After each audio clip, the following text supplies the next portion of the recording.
Aujourd'hui, au détour d'un livre, vous présente Carmilla, un livre de Joseph Sheridan Le Fanu aux éditions Livre de Poche.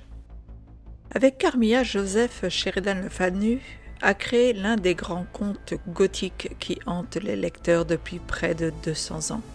Ce conte glaçant raconte comment une jeune fille tombe sous le charme d'une autre fille qui s'avère être un vampire.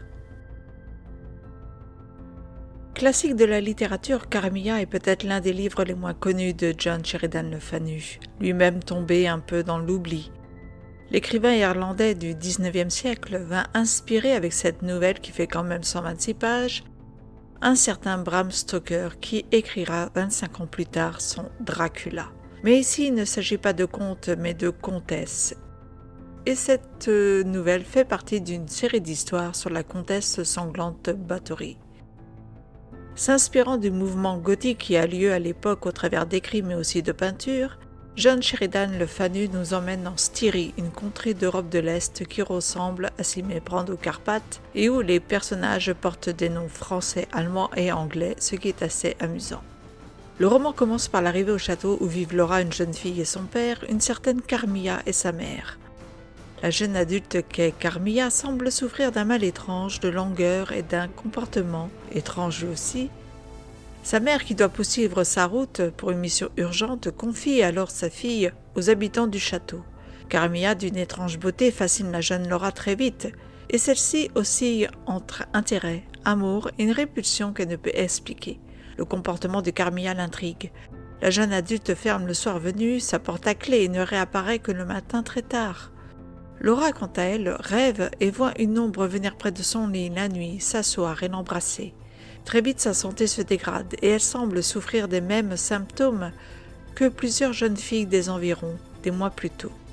La réponse va être apportée par un militaire qui va surgir à la fin et révéler à Laura et son père la vraie nature de Carmilla et son identité. Dans ce roman gothique, John Sheridan Le Fanu plante le décor d'entrée de jeu en posant ses personnages dans une région froide où les premiers voisins se situent à plusieurs lieues et où vivait autrefois une vieille famille aristocratique depuis longtemps oubliée et dont les ruines du château ne se voient que dans le brouillard. Tout le monde sait qu'il se passe quelque chose, mais personne ne sait vraiment quoi, où se cache la vérité. Des rumeurs ayant trait à cette ancienne famille nimbent le roman tout au long et contribuent à l'ambiance du livre. La narratrice de récit est Laura, qui relate les faits depuis sa perception, mais aussi depuis celle de son père et du colonel qui vient révéler le fond de l'histoire. Il n'y a pas d'action ici. Tout est amené petit à petit, les gestes sont suggérés plus qu'ils ne sont décrits. Seul l'amour que porte Carmilla à sa victime transparaît.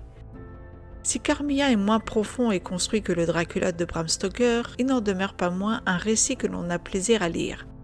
On retiendra le clin d'œil de Stoker fait à Le Fanu en donnant le nom de Renfield à son personnage d'adorateur du conte, qui rappelle étrangement celui donné par Le Fanu à l'une des victimes de Carmilla, une certaine Bertha Renfield.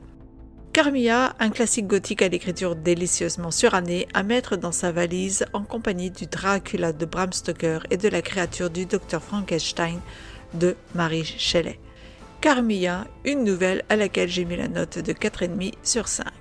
Si vous avez aimé cette chronique, n'oubliez pas de mettre un pouce vers le haut, de vous abonner à la chaîne, c'est important, d'activer la cloche de notification, c'est aussi important, de partager. Et moi, je vous dis à très bientôt pour une nouvelle lecture sur audétourdunlivre.com.